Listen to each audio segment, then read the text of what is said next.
शंतनु ने देखा कि तीरों की एक बाण ने शक्तिशाली गंगा को बांध दिया है।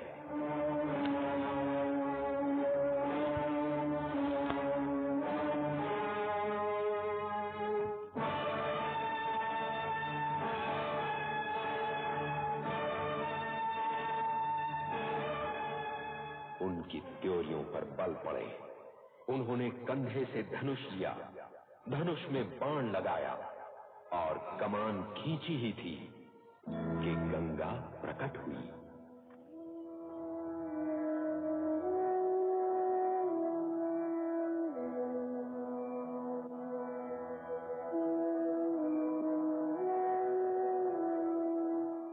आर्यपुत्र, गंगे,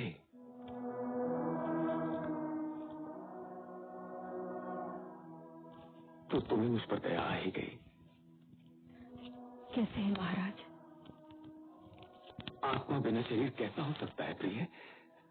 अब और देर न करो, गंगा के पानी को मुक्ति दिलाकर हम राजभवन चलते हैं। जो तुम्हारे बिना ऐसा लगता है जैसे दीप बिन दिवाली की रात, गुलाल बिन होली का दिन। हम एक बार फिर सुख चैन का वही जीवन जिएंगे प्रिय। बहता हुआ पानी कभी लौटा है आर्यपुत्र जो मैं लौटाऊंगी? अतीत कभी वर्तमान नहीं बन सकता। मैं आपका अतीत हूं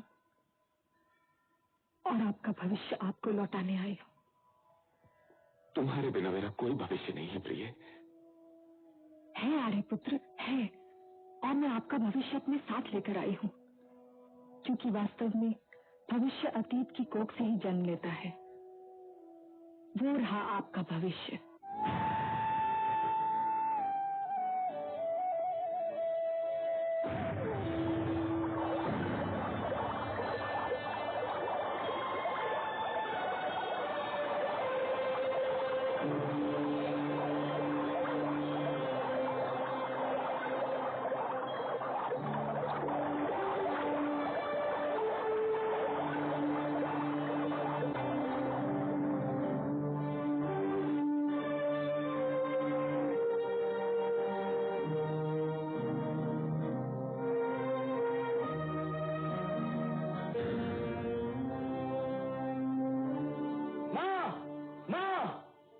माँ देखो, आज मैंने नदी को फिर से रोक दिया था।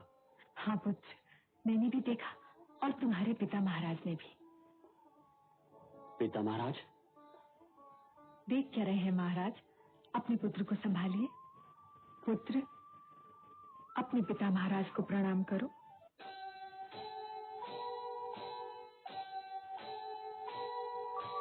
आस कह रही श्वास से धीरज धरना सीख, मांगे बिन मोती मिले, मांगे मिले न भीख, मांगे मिले न भीख।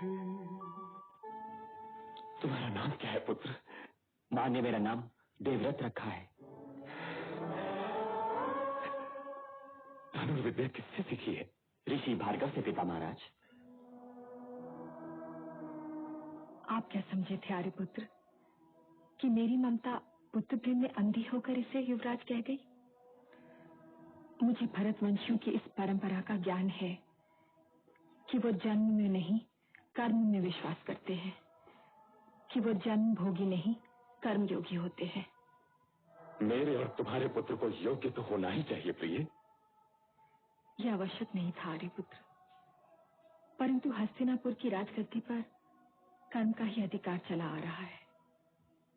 इसलिए मैंने आवश्यक समझा कि देवव्रत ऋषि वशिष्ठ से वेद और वेदांत की शिक्षा प्राप्त करे और गुरु बृहस्पति से राजनीति सीखे, जो इसने किया। और जब ऋषि भार्गव ने यह कह दिया कि अब त्रिलोक में इस बालक के वाणों का सामना कोई नहीं कर सकता, तो मैंने सोचा कि अब समय आ गया है कि हस्तिनापुर को उसका युवराज लौटा दिया जाए। गंगे,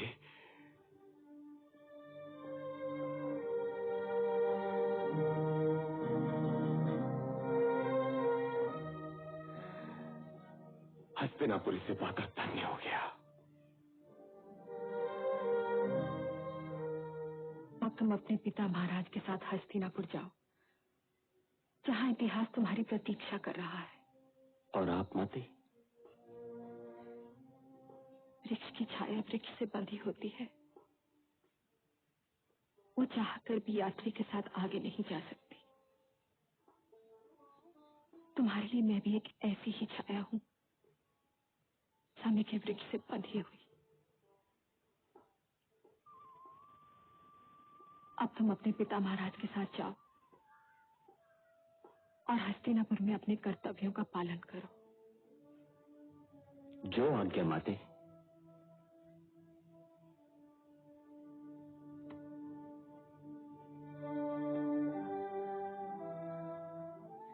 अच्छा आर्यपुत्र, चलती हूँ। नहीं,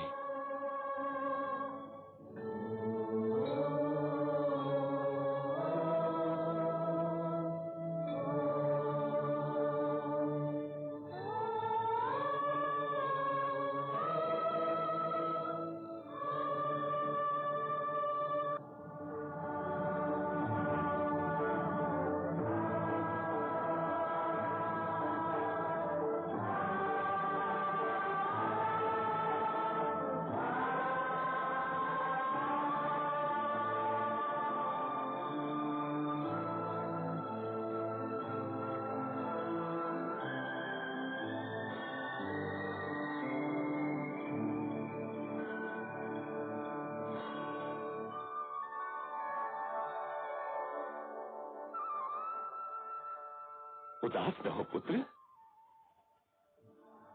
मैं अपने अधूरेपन पर उदास हूं पिता महाराज, कि माता और पिता का स्नेह मुझे कभी एक साथ नहीं मिला। मैं तुम्हें माता और पिता दोनों का स्नेह देने का प्रयास करूंगा पुत्र। हाँ,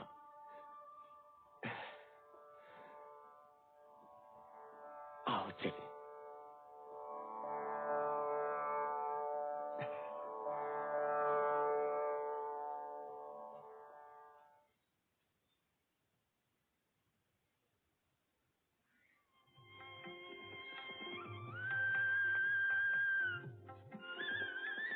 इन्हें प्रणाम करो पुत्र। ये हमारे सारथी ही नहीं, मित्र भी हैं। सारथी का मित्र होना आवश्यक है। राजकुमार की जय हो। जय बोलनी है तो हस्तिनापुर राज्य की जय बोलो, क्योंकि राज्य राजा और राजकुमार दोनों से बड़ा होता है। जय हस्तिनापुर।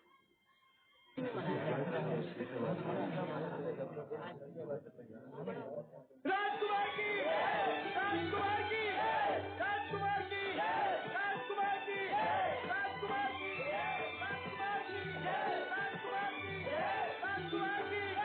राजकुमार की, राजकुमार की,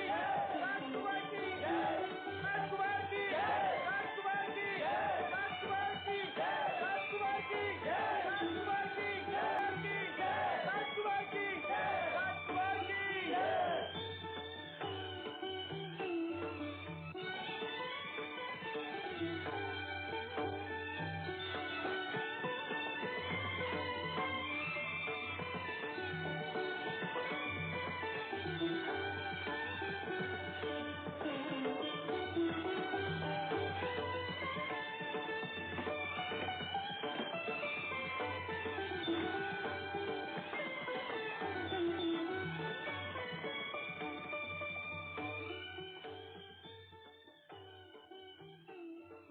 आयुष्मान भव।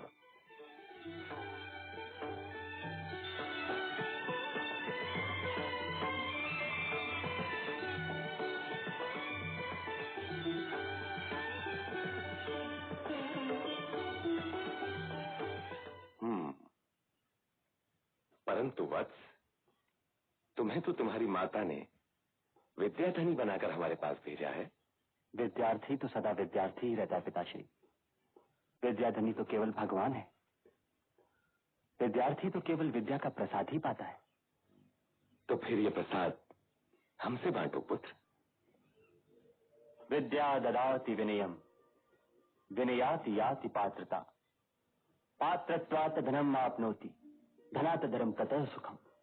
अत्यंत सुंदर, अत्यंत सुंदर पुत्र।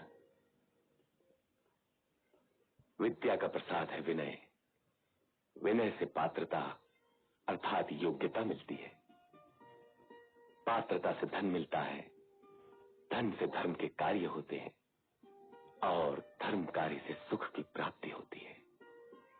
अत्यंत सुंदर। इस प्रसाद के उपरांत किसी और प्रसाद की आवश्यकता नहीं रह जाती पुत्र। सुखी रहो। पिताश्री की छत्र छाया में सुख ही सुख है। ब्रह्मर्षि वशिष्ठ का शिष्य ही ये बात कह सकता है। और क्या सीखा उनसे?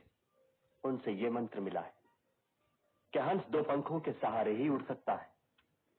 एक पंख है कर्म और दूसरा पंख है ज्ञान। यदि उसके पास एक ही पंख हो तो वो अकेला पंख व्यर्थ है। हंस उसके सहारे उड़ान नहीं भर सकता। अत्यंत सुंदर विचार है। बृहस्पति महाराज ने क्या आदेश दिया तुम्हें? कार्य का आरंभ करो तो उसका अंत करने पर ही विश्राम लो, अन्यथा कार्य ही तुम्हारा अंत कर देगा। और इस विषय में शुक्र नीति क्या कहती है? शुक्र नीति ये कहती है कि ये तो कार्य का परिणाम ही बता सकता है कि कार्य का आरंभ शुभ था या अशुभ। श्रेष्ठ शस्त्रधारी श्री परशुराम जी ने तुम्हें क्या सिखाया? उन्होंने बताया कि पिता की आज्ञा का पालन ही सर्वोपरि है और वही आनंद की सीढ़ी है। क्या माता के संबंध में उन्होंने कुछ नहीं कहा? अवश्य कहा पिताश्री। कहा कि शिक्षक से आचार्य का अधिकार 10 गुना है, पिता का अधिकार आचार्य से 100 गुना है, परंतु माता का अधिकार पिता के अधिकार से सहस्त्र गुना अधिक है। ऐसा क्यों पुत्र? ऐसा इसलिए कि पुत्र कुपुत्र भले ही होते हों, परंतु माता को माता कभी नहीं होती। यही सत्य है, क्योंकि मां तो पृथ्वी होती है और पृथ्वी अपने अंकुर के साथ कभी अन्याय नहीं करती। यदि मां न होती तो ईश्वर के सिवाय कुछ न होता।